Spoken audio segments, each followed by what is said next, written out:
अस्सलाम वालेकुम वरहमतुल्लाहि वबरकातुहू। डियर स्टूडेंट्स, आज हम पढ़ेंगे क्लास 5 का हिंदी का चैप्टर 8 पार्ट 8 गुलिवर की यात्रा। मैं एक जहाज़ पर नौकरी करता था। नौकरी के समय मैंने कई लंबी यात्राएं की। एक बार दक्षिणी सागर से पूर्वी द्वीप समूह की तरफ हमारा जहाज़ एक भयंकर तूफान में फंसकर कई हिस्सों में टूट गया। सौभाग्य से मैं बच गया और समुद्र की लहरों के थपेड़े खाता किनारे पर पहुंच ही गया। मैं बहुत थक गया था और वहीं लेट गया। लेटते ही मुझे नींद आ गई। जब मेरी आंखें खुली तो मैंने अपने आप को पतले पतले धागों से बंधा पाया। मैं एहसास कर रहा था कि कोई चीज़ मेरे हाथ पैरों पर से रेंगती हुई मेरे मुंह के पास खड़ी हो गई। यह मानव आकृति जैसी थी। वह छोटी सी, लगभग 9 इंच के करीब थी। कुछ देर बाद उसी प्रकार के सैकड़ों छोटे छोटे आदमी मेरे शरीर पर उछल-कूद मचाने लगे। मैं ज़ोर से चीख पड़ा, आप लोगों कौन हैं? मेरा चिल्लाना था कि कुछ वे लोग लुढ़कते, गिरते, चीखते, चिल्लाते भागे। इसके बाद मैंने उठने का प्रयत्न किया तो कुछ धागे टूट गए। ये सब देखकर उन लोगों ने मुझ पर सुई जैसे तीरों की वर्षा शुरू कर दी। मैं समझ गया कि मुझे लेटे ही रहना चाहिए, नहीं तो घायल हो जाऊंगा। अब उन अद्भुत प्राणियों ने तीर बरसाना बंद कर दिया। उनमें से कुछ दूर ऊंचाई पर खड़े होकर लोग जोर जोर से चिल्लाकर कुछ कहने लगे। मैंने हाथ हिला हिलाकर उन्हें समझाने का प्रयत्न किया कि मैं उनकी भाषा नहीं समझता। फिर बार बार अपना हाथ मुंह की ओर ले जाकर मैंने इशारा किया कि मैं भूखा हूँ। वे मेरा इशारा समझ गए। फिर क्या था, मेरे मुंह के पास सीढ़ी लगा दी और सैकड़ों छोटे छोटे आदमी टोकरियों में खाना भर भर कर लाए और मेरे मुंह में डालने लगे। जब मैंने पानी पीने का इशारा किया तो उन्होंने कई पीपे मेरे मुंह में उड़ेल दिए। उन्हें आश्चर्य हो रहा था कि मेरा पेट है या कुआं। थोड़ी देर में ही मेरी पलकें भारी हो गई और मैं गहरी नींद में सो गया। खड़खड़ की आवाज़ से जब मेरी नींद टूटी तो यह देखकर मेरा आश्चर्य का ठिकाना न रहा कि एक गाड़ी में डालकर मुझे कहीं ले जाया जा रहा था। उन छोटे छोटे लोगों की एक विशाल सेना भी हथियार लेकर मेरे दाएं बाएं चल रही थी। मैं समझ गया कि मुझे कैद कर लिया गया है। मेरे पहुंचते ही लिलीपुट नगर के वासियों की भीड़ इकट्ठी हो गई। मेरे पहाड़ जैसे शरीर से सभी चकित थे। लिलीपुट के राजा ने मुझे एक पुराने मंदिर में कैद करवा दिया। शायद पूरे देश में यही एक स्थान था जहां मैं घुस सकता था। बाकी सारे छोटे थे। जिस तरह से लिलीपुट वासी मेरे विशाल शरीर को देखकर आश्चर्य में थे, मैं भी उनके छोटे शरीरों को देखकर अचंभित था। कुछ शरारती लोग मुझ पर तीर चलाने लगे। एक तीर मेरी बाईं आंख पर लगा। यह देखकर सिपाहियों ने 6 व्यक्तियों को गिरफ्तार कर मुझे सौंप दिया। 5 आदमियों को मैंने अपनी कोट की जेब में रख लिया और एक आदमी को उंगलियों में पकड़कर मुंह की ओर ले जाने लगा। वह हमारे डर के बुरी तरह चिल्लाने लगा। मैंने उन सबको ज़मीन पर छोड़ दिया। छुटकारा पाते ही वे सब गिरते पड़ते भागे। इस बात का उन लोगों पर अच्छा प्रभाव पड़ा। बादशाह ने जब यह सुना तो उसने मेरी भी प्रशंसा की। राज दरबार के कुछ लोग भोजन पानी के खर्च को देखकर सोचने लगे कि इसके यहाँ रहने से देश में अकाल पड़ जाएगा। वे विषैले तीरों से मेरी हत्या कर देना चाहते थे, परंतु सौभाग्य से राजा उनकी बातों में नहीं आया। राजा नहीं चाहता था कि मेरे साथ ऐसा हो। उसने मेरे भोजन पानी का खर्चा सब अपने ऊपर ले लिया और 6 विद्वानों को मुझे भाषा सिखाने की जिम्मेदारी सौंपी। कुछ दिनों में ही मेहनत करके मैंने उनकी भाषा सीख ली। मेरे स्वभाव और व्यवहार से वे लोग बहुत खुश थे। अब वे निडर होकर मेरे पास आते, कभी मेरे शरीर पर चढ़ते, कभी मेरे पास आकर नाचने लगते। बच्चे तो मेरे बालों में आंख में चौली खेलते। इस तरह मैं सबका खिलौना बना था। एक दिन बादशाह से अपनी मुक्ति की प्रार्थना की। उसने मुझे उन शर्तों पर छोड़ना को स्वीकार किया कि मैं बादशाह की आज्ञा के बिना कहीं आ जा नहीं सकूंगा और किसी देश में युद्ध छिड़ जाने पर मैं लिलीपुट की सहायता करूंगा। कुछ दिन बाद मुझे ज्ञात हुआ कि पड़ोसी देश के राजा ने एक शक्तिशाली जहाज़ों का बेड़ा तैयार कर लिया है। वह लिलीपुट में चढ़ाई करने का अवसर देख रहा है। मैंने उन लोगों की सहायता करने की योजना बनाई। कुछ रस्सियाँ और कांटे लेकर मैं ब्लेफुस्कू की खाड़ी की ओर चल दिया। यह खाड़ी मेरे लिए विशेष गहरी नहीं थी, लेकिन उन लोगों के लिए महासागर से कम नहीं थी। मैं खाड़ी में घुसकर एक कांटे से दुश्मन के सारे जहाज़ों को फंसाकर खींचता खींचता लिलीपुट की ओर चल पड़ा। दुश्मनों ने मेरे ऊपर तीर बरसाने शुरू कर दिया, लेकिन चमड़े के कोट में और चश्मे से तीर मेरा कुछ नहीं कर पाए। ब्लेफुस्कू के जहाज़ों को खींचकर जब मैं लिलीपुट की खाड़ी में खींच लाया तो यह देखकर लिलीपुट वासी और राजा दोनों बहुत प्रसन्न हुए। उन्होंने मेरा भव्य स्वागत किया। लिलीपुट के राजा ने अपने देश के सबसे बड़े सम्मान से मुझे सम्मानित किया। एक दिन मैं लिलीपुट की खाड़ी के किनारे घूम रहा था कि मुझे उल्टी हुई नाव दिखाई दी, जिसे देखकर मेरी खुशी का ठिकाना न रहा। मैंने लिलीपुट के राजा से जाने की अनुमति मांगी तो उसने सहर्ष स्वीकार कर ली। फिर मेरी नाव में बहुत सा खाने पीने का सामान रखकर मुझे विदा किया गया। सौभाग्य से रास्ते में जहाज़ मिला जो मेरे ही देश का था। मैं अपने देश लौट आया। घर लौटकर मैंने सारी बात बताई। इस घटना को सुनकर लोग बहुत आश्चर्य में थे। शब्दार्थ देखिए। सागर यानी समुद्र, एहसास, अनुभूति, महसूस, आकृति, शक्ल। पीपे यानी टिन का बड़ा बर्तन, अचंभित, आश्चर्य में डूबा हुआ। अकाल यानी कई वर्ष तक बरसात न होने की स्थिति यानी सूखा। मुक्ति यानी आज़ादी, अनुमति, आज्ञा, सहर्ष, खुशी के साथ। अभ्यास में देखिए। श्रुतलेख, प्रयत्न, सौभाग्य, अद्भुत, लिलीपुट, शक्तिशाली, स्वागत। सोचो और बताओ, गुलिवर का जहाज़ कहाँ टूट गया था? गुलिवर का जहाज़ दक्षिणी सागर में पूर्वी द्वीप समूह की तरफ टूट गया था। अद्भुत प्राणियों ने गुलिवर के ऊपर क्या बरसाना शुरू किया था? अद्भुत प्राणियों ने गुलिवर के ऊपर सुई जैसे तीरों को बरसाना शुरू किया था। लिलीपुट के राजा ने गुलिवर को कहाँ कैद करवाया? लिलीपुट के राजा ने गुलिवर को एक पुराने मंदिर में कैद करवाया था। गुलिवर को 6 विद्वान क्या सिखा रहे थे? गुलिवर को 6 विद्वान भाषा सिखा रहे थे, उनके देश की भाषा। एक दिन गुलिवर ने राजा से क्या प्रार्थना की? गुलिवर ने राजा से अपनी मुक्ति की प्रार्थना की। निम्नलिखित प्रश्नों के उत्तर दो। गुलिवर लिलीपुट किस प्रकार पहुंचा? गुलिवर यात्रा के दौरान भयंकर तूफान में फंसकर उसके जहाज के टूट जाने के कारण लिलीपुट पहुंच गया। गुलिवर ने लेटे रहना ही उचित क्यों समझा? गुलिवर ने देखा छोटे छोटे सैकड़ों आदमी उसके शरीर पर उछल कूद मचा रहे थे। गुलिवर के चिल्लाने से वे लुढ़क कर गिरते, चीखते चिल्लाते भागते, उठने से वे घायल हो सकता था। इस कारण उसने सोचा कि मुझे लेटे रहना चाहिए। गुलिवर ने ब्लेफुस्कू के हमले में लिलीपुट की रक्षा किस प्रकार की? गुलिवर कुछ रस्सियां व कांटे लेकर ब्लेफुस्कू की तरफ चल पड़ा। वह कांटे में दुश्मन के सारे जहाज़ों को फंसाकर खींचता हुआ लिलीपुट की तरफ चल पड़ा। दुश्मन के तीरों का उस पर चमड़े के कोट व चश्मे के कारण कोई असर नहीं हुआ। इस प्रकार गुलिवर ने ब्लेफुस्कू के हमले से लिलीपुट की रक्षा की। गुलिवर ने लिलीपुट के राजा से जाने की अनुमति कब मांगी? एक दिन गुलिवर को खाड़ी के किनारे एक नाव उल्टी पड़ी दिखाई दी, जिसे देखकर गुलिवर खुश हो गया और उसने लिलीपुट के राजा से जाने की अनुमति मांगी। सही गलत बताना है। गुलिवर जहाज पर क्या करता था? नौकरी। सैकड़ों आदमी उसके शरीर पर क्या करने लगे? उछल कूद। खड़खड़ की आवाज से क्या टूटी? नींद। निम्नलिखित अवतरण को पढ़कर प्रश्नों का उत्तर लिखो। मेरे स्वभाव और व्यवहार से वे लोग बहुत खुश थे। अब वे निडर होकर मेरे पास आते, कभी मेरे शरीर पर चढ़ते तो कभी मेरे पास आकर नाचने लगते। बच्चे तो बालों में आंख में चौली खेलते। इस तरह मैं सबका खिलौना बना था। इसके जो प्रश्न है, लिलीपुट के लोग किसके व्यवहार से खुश थे? गुलिवर के व्यवहार से लिलीपुट के लोग खुश थे। गुलिवर के शरीर पर कौन चढ़ता था? लिलीपुट के लोग गुलिवर के शरीर पर छोटे छोटे आदमी चढ़ते थे। लिलीपुट के लोग बच्चे वगैरह गुलिवर के शरीर पर चढ़ते थे। और गुलिवर के बालों में आंख में चौली कौन खेलता था? गुलिवर के बालों में आंख में चौली बच्चे खेलते थे। मूल आधारित प्रश्न, किसी लाचार और परेशान व्यक्ति को देखकर आपके मन में क्या विचार उत्पन्न होते हैं? लिखना है यहाँ पर। भाषा ज्ञान में देखिए, निम्नलिखित शब्दों के वचन बदलने। कथा से हो जाएगा कथाएं, लता लताएं, कन्या कन्याएं, लड़का लड़के, बच्चा बच्चे, कपड़ा कपड़े। मूल शब्द और प्रत्यय अलग करना है इसमें। फुसफुसाहट में फुसफुस प्लस आहट, पथरीला में पथ प्लस अरीला, सजावट में सज प्लस अवट और सम्मानित में सम प्लस अनित। इसको एक बार फिर से देखिए। फुसफुस प्लस आहट आएगा इसमें, और यहाँ पत्थर प्लस एला आएगा, और सज प्लस आवट और सम्मान प्लस ईद। ये सही है। उसमें बुक में गलत लिखा हुआ है, आप उसको छोड़ दीजिए, ये वाला करिए इसको, ये सही है। चलिए अगला चैप्टर देखते हैं, राजस्थान की यात्रा। प्रिय गण, सप्रेम नमस्ते। आशा करता हूँ तुम्हारी छुट्टियाँ अच्छी बीती होंगी। छुट्टियों में मैं अपने परिवार के साथ राजस्थान की यात्रा पर गया था। मैंने वहाँ बहुत सारी जानकारी एकत्र की। वह समस्त जानकारी मैं पत्र में लिख रहा हूँ। राजस्थान अपनी संस्कृति, ऐतिहासिक इमारतों, किलों, हस्तशिल्प और उत्सवों के लिए प्रसिद्ध है। इसे राजाओं महाराजाओं की धरती के रूप में भी जाना जाता है। राजस्थान की राजधानी जयपुर है। महाराजा सवाई जयसिंह ने इस शहर की नींव रखी थी, इसलिए इसे जयपुर कहा जाता है। इसे पिंक सिटी या गुलाबी नगर भी कहते हैं। जयपुर का हवा महल बहुत ही प्रसिद्ध है। इसे लाल पत्थरों से बनाया गया है। ये महल अपने झरोखों के लिए प्रसिद्ध है। 5 मंजिले हवा महल का निर्माण 1799 ईस्वी में महाराजा प्रताप सिंह ने करवाया था। राजपूताना शिल्पकला का यह बेमिसाल नमूना है। राजस्थान की पारंपरिक वेशभूषा भी अत्यंत मनमोहक है। वहाँ की महिलाएं सलमे सितारों से जुड़ी रंग बिरंगी घाघरा चोली और ओढ़नी पहनकर बहुत ही खूबसूरत लग रही थी। पुरुषों ने भी बांधनी की बड़ी बड़ी पगड़ियाँ पहनी हुई थी। मैंने भी बांधनी में बना हुआ एक कुर्ता अपने लिए खरीदा।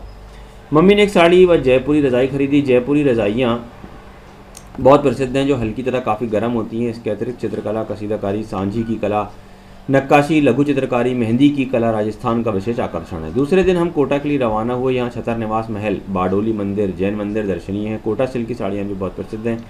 यह एक साहित्यिक नगरी भी है। कोटा शिक्षा का एक बहुत बड़ा केंद्र है। दूर दूर से बच्चे यहाँ प्रतियोगी परीक्षाओं की तैयारी के लिए आते हैं। वहाँ से हम उदयपुर गए। इसे राजस्थान का कश्मीर भी कहा जाता है। यहाँ पर बहुत सी झीलें हैं। पिछोला झील और उदय सागर झील बहुत मशहूर है, बहुत मनोहर है।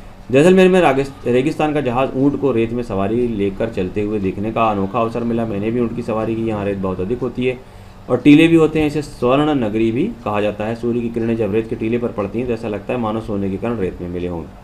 यहाँ पीले पत्थर का बना हुआ सोनार किला भी है। एक दिन हम अजमेर शरीफ की दरगाह पर भी गए।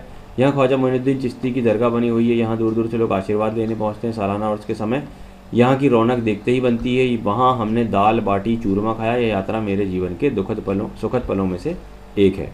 अच्छा मित्र, अब लिखना बंद करता हूँ। पूजनी चाचा जी को मेरा प्रणाम कहना। तुम्हारा मित्र दीपक। शब्द अर्थ में देखिए, एकत्रित यानी इकट्ठा, ऐतिहासिक इतिहास की, हस्तशिल्प यानी हाथ की कारीगरी, झरोखों यानी खिड़कियाँ, बेमिसाल अद्वितीय और आकर्षण खिंचाव। चलिए आगे देखते हैं। अभ्यास में छुट्टियाँ, उत्सव, पारंपरिक, साहित्यिक, आशीर्वाद। सोचो और बताओ। यह पत्र किसने और किसको लिखा? यह पत्र दीपक ने मित्र को लिखा। राजस्थान की राजधानी क्या है? जयपुर है। हवा महल का निर्माण किसने और कब करवाया? महाराजा प्रताप सिंह ने करवाया था 1799 में। अजमेर की प्रसिद्ध दरगाह का नाम लिखो। ख्वाजा मोइनुद्दीन चिश्ती। दरगाह में जाना इस्लाम में मना है। मज़ारों पर पक्की मज़ारें नहीं बनाना चाहिए और मज़ारों में जाकर दुआ करना भी नहीं चाहिए। इस चीज़ का ख्याल रखा जाए। निम्नलिखित प्रश्नों के उत्तर दो। राजस्थान के लोगों की वेशभूषा कैसी है?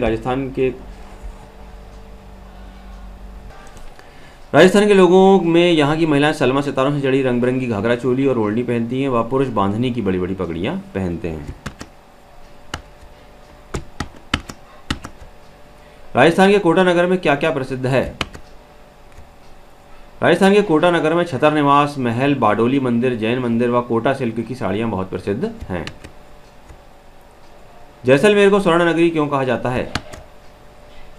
जैसलमेर में रेत बहुत अधिक होती है। सूर्य की किरणें जब रेत के टीले पर पड़ती हैं तो ऐसा लगता है मानो सोने के कण रेत में मिले हों, इसलिए इसे सोने की नगरी कहा गया है। जैसलमेर जिले की क्या विशेषता है? जैसलमेर में पीले पत्थर का बना हुआ सोनार किला है। व यहाँ रेत बहुत अधिक है, जिस कारण इसे स्वर्ण नगरी भी कहा जाता है। रिक्त स्थान में देखिए, इन छुट्टियों में मैं अपने परिवार के साथ राजस्थान की यात्रा पर गया। राजस्थान को महाराजाओं की धरती के रूप में भी जाना जाता है। जयपुर रजाइयाँ बहुत प्रसिद्ध है, काफ़ी गर्म होती हैं। कोटा शिक्षा का एक बहुत बड़ा केंद्र है और सोनार किला पीले पत्थरों का बना हुआ है। मूल आधारित प्रश्न देखिए, भारतीय लोग अपनी संस्कृति को त्याग कर पाश्चात्य संस्कृति की ओर क्यों आकर्षित हो रहे हैं? ये आपको खुद लिखना है। दो पर्यायवाची लिखना है। देखिए, हवा का हो जाएगा वायु पवन, महिला का औरत स्त्री, सूर्य का भानु दिवाकर, राजा का नरेश और नरप और धरती का जमीन धरा। एक या ई प्रत्यय लगाकर नए शब्द बनाना है। चित्रकार में ई लगा देंगे, चित्रकारी हो जाएगा। उद्योग प्लस एक से हो जाएगा औद्योगिक।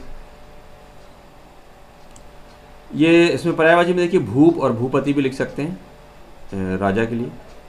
और इसी तरीके से प्रत्यय लगाकर जो चेंज होगा वो हो जाएगा चित्रकारी, औद्योगिक, जयपुरी, पारंपरिक, सांस्कृतिक, रेगिस्तानी, व्यावसायिक, राजस्थानी। इसका भी ध्यान रखिए। शुद्ध रूप देखिए, सम्मान लिखा हुआ है तो यहाँ सम्मान हो जाएगा, अधम आ जाएगा। उत्साह में आधा ता आ जाएगा। आकर्षक में राकी रेफ शाह के ऊपर लगेगी। ऐतिहासिक में एड़ी का आएगा। कसीदाकारी में सा में बड़ी की मात्रा आएगी। प्रजाति में ता में छोटी की मात्रा आएगी। रेगिस्तान में गा में छोटी की मात्रा आ जाएगी और उत्सव में आधा ता आ जाएगा। योग्यता विस्तार में राजस्थान की प्रसिद्ध कसीदाकारी व सांझी की कला के विषय में जानकारी प्राप्त करो, ये आपको करना है। पाठ 10 देखते हैं, ग्रामोफोन का आविष्कार। बच्चों, आपने थॉमस अल्वा एडिसन का नाम तो सुना ही होगा। एडिसन एक महान वैज्ञानिक थे। उनके द्वारा किए गए आविष्कारों से मानव जीवन में एक अद्वितीय परिवर्तन आया। उनका जन्म 11 फरवरी 1847 को संयुक्त राज्य अमेरिका के ओहियो प्रांत के मिलान नामक स्थान पर हुआ था।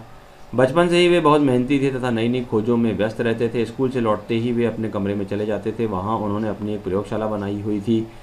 अपने काम में वे इतने लीन हो जाते थे कि खाना पीना भी याद नहीं रहता था। उन्हें नई नई कहानियाँ पढ़ना तथा सुनना बहुत अच्छा लगता था। रोज़ रात के समय वे अपनी माँ से नई नई कहानियाँ सुनते और उन कहानियों पर घंटों चिंतन मनन करते। एक रात एडिसन की माँ ने उन्हें एक नई कहानी सुनाई। माँ ने बताया कि 4000 वर्ष पहले चीन का एक अधिकारी अपना गुप्त संदेश अपने सम्राट के पास भेजना चाहता था, लेकिन वह समझ नहीं पा रहा था कि अपना गुप्त संदेश किस प्रकार भेजे। सोचते सोचते उसको एक उपाय सूझा। उसने अपने दूत को एक संदूक तथा पत्र दिया और अपने सम्राट को इसे दे आने के लिए कहा। दूत जब वह उपहार लेकर सम्राट के पास पहुंचा तो उसे पत्र पढ़कर बहुत आश्चर्य हुआ। पत्र में लिखा था, इस संदूक को एकांत में खोलें। सम्राट ने वैसा ही किया। संदूक खोलते ही उसमें से आवाज़ें आने लगी। यह सुनकर सम्राट बहुत प्रसन्न हुआ। तब से चीन में गुप्त संदेश भेजने की यह प्रथा प्रसिद्ध हुई। माँ की इस कहानी का एडिसन पर गहरा प्रभाव पड़ा। हर वक्त उनके मस्तिष्क में यही कहानी घूमती रहती थी।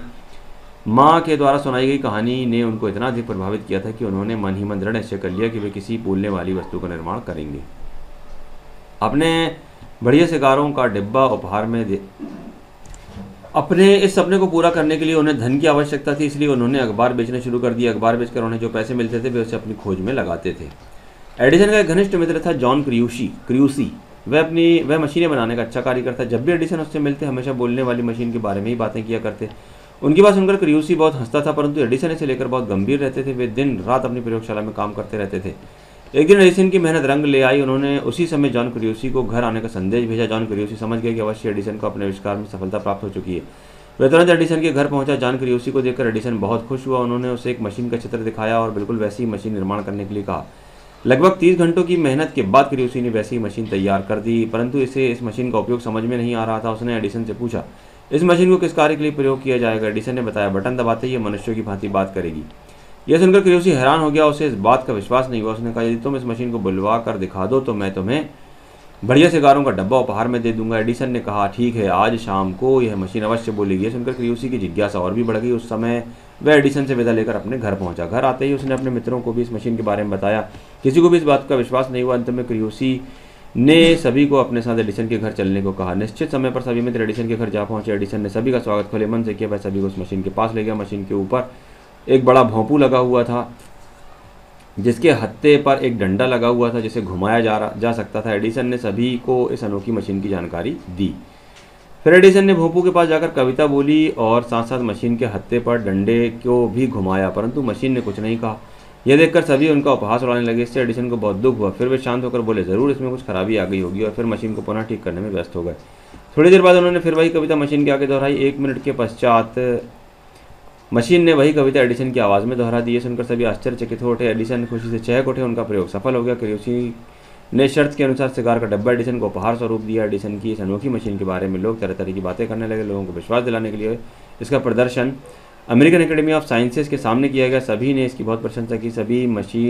यही मशीन बाद में ग्रामोफोन के नाम से प्रसिद्ध हुई। सबसे पहले बना ग्रामोफोन दिखने में इतना अच्छा नहीं था और इसमें खरखर की आवाज़ भी आती थी। बाद में एडिसन ने इसमें बहुत कुछ सुधार किया। इस प्रयोग की सफलता के बाद वे अपने दूसरे आविष्कारों में व्यस्त रहे। उन्होंने बेतार का तार, टाइपराइटर और टेलीफोन को भी अधिक उपयोगी बनाया। बल्ब और बिजली के पंखों का भी आविष्कार किया। घर घर बिजली की रोशनी पहुंचाने के लिए डायनेमो, बिजली की सर्किट, बल्ब लगाने के सॉकेट व बिजली भेजने के तार, सभी में इनका योगदान अविस्मरणीय है। आज एडिसन दुनिया में नहीं है, परंतु उनके आविष्कारों के कारण आज भी उनको याद किया जाता है। शब्दार्थ देखिए, प्रयोगशाला ने प्रयोग करने का स्थान, चिंतन मनन यानी सोच विचार, गुप्त संदेश यानी छिपा हुआ संदेश, जिज्ञासा जानने की इच्छा, प्रदर्शन दिखाने का कार्य, अविस्मरणीय, न भूलने योग्य। शुरुआत लेख में संदूक, मस्तिष्क, दृढ़ निश्चय, क्रियूसी, जिज्ञासा, एकेडमी। सोचो और बताओ, एडिसन का जन्म कब और कहां हुआ था? एडिसन का जन्म 11 फरवरी 1847 को हुआ था। स्कूल से लौटकर एडिसन क्या करते थे? स्कूल से लौटते ही एडिसन अपनी प्रयोगशाला में कार्य करने चले जाते थे। प्रारंभ में एडिसन ने अपने खोज कार्य के लिए किस प्रकार पैसे जुटाए? प्रारंभ में एडिसन ने अपने खोज कार्य के लिए अखबार बेचकर पैसे जुटाए। एडिसन द्वारा बताई गई मशीन को तैयार करने में क्रियूसी को कितना समय लगा? एडिसन द्वारा बताई गई मशीन को तैयार करने में क्रियूसी को 30 घंटे लगे। निम्न के प्रश्नों का उत्तर दो। माँ की किस कहानी से एडिसन को बोलने वाली मशीन बनाने की प्रेरणा मिली? माँ के द्वारा एडिसन को चीन के एक अधिकारी और सम्राट की कहानी सुनकर कि किस तरह पहले ज़माने में गुप्त संदेश भेजे जाते थे। अगर किसी भी राजा या अधिकारी को कोई भी बात एक दूसरे से कहनी होती थी तो गुप्त संदेशों के द्वारा पत्र भेजे जाते थे। इस कहानी का इतना प्रभाव एडिसन पर पड़ा कि उसने बोलने वाली मशीन बनाने का विचार किया। जॉन क्रियूसी कौन था और एडिसन की बातों पर क्यों हंसता था? जॉन क्रियूसी एडिसन का घनिष्ठ मित्र था। एडिसन की बोलने वाली मशीन बनाने की बात सुनकर क्रियूसी हमेशा हंसता रहता था। क्रियूसी ने एडिसन की किस प्रकार मदद की? जॉन क्रियूसी को जब एडिसन का पत्र मिला तो वह समझ गया कि एडिसन को अपने प्रयोगशाला में सफलता प्राप्त हो गई है। वह तुरंत एडिसन के पास पहुंचा। एडिसन ने उसे एक मशीन का चित्र दिखाया। जॉन क्रियूसी ने 30 घंटों की मेहनत के बाद एडिसन की वैसी ही मशीन तैयार कर दी। एडिसन द्वारा बनाए गए ग्रामोफोन का प्रारंभिक स्वरूप कैसा था और वह किस प्रकार कार्य करता था? एडिसन द्वारा बनाई गई मशीन के ऊपर एक बड़ा भोंपू लगा हुआ था जिसके हत्थे पर एक डंडा लगा हुआ था जिसे घुमाया जा सकता था। एडिसन भोंपू के पास जाकर कविता बोलता व साथ ही साथ हत्थे को भी घुमाता जाता था। यह मशीन इसी प्रकार कार्य करती थी। सही गलत देखिए। एडिसन एक महान वैज्ञानिक थे, बिल्कुल सही है। एडिसन एक लिखने वाली वस्तु का निर्माण किया, गलत। जॉन क्रूसी मशीनें बनाने का कारीगर था, सही। 30 घंटों की मेहनत के बाद क्रूसी ने मशीन तैयार कर दी, सही है। और प्रारंभिक ग्रामोफोन दिखने में बहुत सुंदर था, गलत है। रिक्त स्थान में देखिए, उन्हें नई नई कहानियाँ पढ़ना और सुनना बहुत अच्छा लगता था। हर वक्त एडिसन के दिमाग में यही कहानी घूमती रहती थी। एडिसन दिन रात अपनी प्रयोगशाला में काम करते रहते थे। यह सुनकर क्रूसी की जिज्ञासा और भी बढ़ गई। इस प्रयोग की सफलता के बाद एडिसन अपने दूसरे आविष्कारों में व्यस्त रहे। मूल्य आधारित में, यदि किसी कार्य में आपका मित्र विफल हो जाए तो उसके मनोबल को उठाने के लिए आप क्या करेंगे, उसकी हौसला अफजाई के लिए आप क्या करेंगे, ये आपको बताना है। चलिए, ता प्रत्यय लगाना है। सुंदर में ता लगाएंगे, सुंदरता। कठोर से कठोरता, सफल से सफलता, मित्र मित्रता, आवश्यक आवश्यकता, वीर से वीरता। 6 विदेशी शब्द छांट कर लिखना है पाठ में से। तो एडिसन है, जॉन क्रूसी है, ग्रामोफोन, मशीन, सिगार और टाइपराइटर, ये सब विदेशी शब्द हैं। इस तरीके से एक शब्द, अनेक शब्दों के लिए एक शब्द लिखना है। जिसके जैसा दूसरा ना हो, अनोखा। प्रयोग करने का स्थान प्रयोगशाला। जानने की इच्छा, जिज्ञासा, जिसे भुलाया न जा सके, अविस्मरणीय। चलिए, अगली कहानी है महाबली, भीम और बकासुर। केवल पढ़ने वाली कहानी है ये, इसको आप लोग पढ़ लीजिएगा, स्टोरी है, इंटरेस्टिंग है ये। चलिए, इसमें अगला चैप्टर इसके आगे देखते हैं हम। इसमें क्वेश्चन आंसर नहीं है, सिर्फ पढ़ाई के लिए, पढ़ने के लिए एक स्टोरी है। चलिए, पाठ 11 देखते हैं। मिट्ठू। बंदरों के तमाशे तो आपने देखे होंगे। मदारी के इशारे पर बंदर कैसी कैसी नकलें करता है, उसकी शरारतें भी आपने देखी होंगी। तुमने उसे घरों से कपड़े उठाकर भागते देखा होगा। पर आज हम आपको एक ऐसा किस्सा सुनाते हैं जिससे मालूम होगा कि बंदर बच्चों से दोस्ती भी कर सकता है। कुछ दिन हुए लखनऊ में एक सर्कस कंपनी आई थी। उसके पास शेर, भालू, चीता और कई तरह के और भी जानवर थे। इनके अलावा एक बंदर भी था, उसका नाम मिट्ठू था। बच्चों के झुंड रोज इन जानवरों को देखने आया करते थे। मिट्ठू ही उन्हें सबसे अच्छा लगता था। उन्हें बच्चों में गोपाल भी था। वह रोज आता और मिट्ठू के पास घंटों चुपचाप बैठा रहता। उसे शेर, भालू, चीते आदि से कोई प्रेम न था। वह मिट्ठू के लिए घर से चने, मटर, केले लाता और खिलाता। मिट्ठू भी उससे इतना घुल मिल गया था कि बगैर उसके खिलाए बिना कुछ न खाता। इस तरह दोनों में बड़ी गहरी दोस्ती हो गई। एक दिन गोपाल ने सुना कि सर्कस कंपनी माँ से दूसरे शहर में जा रही है। ये सुनकर उसे बड़ा दुख हुआ। वह रोता हुआ अपनी माँ के पास आया और बोला, अम्मा मुझे 10 रुपये दो, मैं जाकर मिट्ठू को खरीद लाऊं। वह ना जाने कहाँ चला जाएगा, फिर मैं उसे कैसे देखूंगा, वह भी मुझे नहीं देखेगा तो रोएगा। माँ ने समझाया, बेटा बंदर किसी को प्यार नहीं करता, वह तो बड़ा शैतान होता है, यहाँ आकर सबको काटेगा, बेकार में शिकायतें सुननी पड़ेंगी। लेकिन गोपाल पर माँ के समझाने का कोई प्रभाव न पड़ा। वह रोने लगा। माँ ने मजबूर होकर उसे 10 रुपये का सिक्का दे दिया। 10 रुपये पाकर गोपाल खुशी के मारे फूल उठा। उसने सिक्के को मिट्टी से मल कर खूब चमकाया। फिर मिट्ठू को खरीदने चला, लेकिन मिट्ठू वहां दिखाई न दिया। गोपाल का दिल भराया। मिट्ठू कहीं भाग तो नहीं गया। मालिक को 10 रुपये दिखाकर गोपाल बोला, क्यों साहब, मिट्ठू को मेरे हाथ बेचेंगे? मालिक ने चुपचाप सुन लिया, कोई जवाब नहीं दिया और मिट्ठू को इधर उधर ढूंढने में इतना मगन था कि उसे किसी बात की खबर न थी। उसे बिल्कुल मालूम न हुआ कि गोपाल चीते के कटघरे के पास आ गया था। चीता भीतर चुपचाप लेटा था। गोपाल को कटघरे के पास देखकर उसने पंजा बाहर निकाला और उसे पकड़ने की कोशिश करने लगा। गोपाल तो दूसरी ओर देख रहा था। उसे क्या खबर थी कि चीते का तेज पंजा उसके हाथ के पास पहुंच गया है। वह इतना करीब था कि चीता उसका हाथ पकड़कर खींच ले। इतने में मिट्ठू कहीं से आकर उसके पंजे पर कूद पड़ा और पंजे को दांतों से काटने लगा। चीते ने दूसरा पंजा निकाला और उसे ऐसा घायल कर दिया कि वहीं गिर पड़ा और जोर जोर से चीखने लगा। मिट्ठू की हालत देखकर गोपाल भी रोने लगा। दोनों का रोना सुनकर लोग दौड़े पर देखा कि मिट्ठू बेहोश पड़ा है और गोपाल रो रहा है। मिट्ठू का हाथ तुरंत धोया गया और मरहम लगाया गया। थोड़ी देर में होश आ गया। गोपाल की और प्यार भरी नजरों से देखने लगा, जैसे कह रहा हो कि आप क्यों रोते हो, मैं अच्छा हो गया हूँ। कई दिन मिट्ठू की मरहम पट्टी होती रही। आखिर में बिल्कुल ठीक हो गया। गोपाल अब रोज आता और उसे रोटियां खिलाता। आखिर में कंपनी के चलने का दिन आया। गोपाल बहुत उदास था। वह मिट्ठू के कटघरे के पास खड़ा उसे अपनी आंसू भरी आंखों से देख रहा था। मालिक ने आकर कहा, अगर तुम्हें मिट्ठू मिल जाए तो क्या करोगे? गोपाल ने कहा, मैं अपने साथ ले जाऊंगा, उसके साथ खेलूंगा, उसे अपनी थाली में खाना खिलाऊंगा और क्या। मालिक ने कहा, अच्छी बात है, मैं बिना तुमसे रुपये लिए ही इसे तुम्हारे हवाले करता हूँ। गोपाल को जैसे कोई खजाना मिल गया। उसने मिट्ठू को गोद में उठा लिया, पर मिट्ठू नीचे कूद पड़ा और उसके पीछे पीछे चलने लगा। दोनों खेलते कूदते घर पहुंच गए। शब्द अर्थ में देखिए, मदारी यानी दिखाने वाला, झुंड यानी समूह, बगैर यानी के बिना, मगन यानी डूबा हुआ, कटघरा यानी हृदय, कोशिश यानी प्रयास, करीब यानी पास और घाव यानी जख्म। श्रुतलेख में मिट्ठू, शरारतें, झुंड, प्रभाव, मग्न, शैतान। मौखिक में सोचो और बताओ, मिट्ठू कौन था?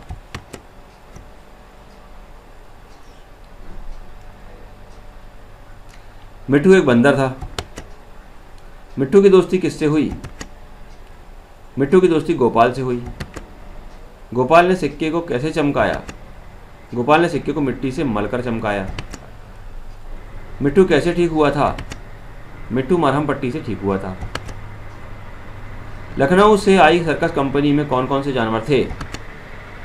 लखनऊ से आई सर्कस कंपनी में शेर, भालू, चीता व एक बंदर भी था। कैसे कह सकते हैं कि मिट्ठू और गोपाल में बहुत प्रेम था?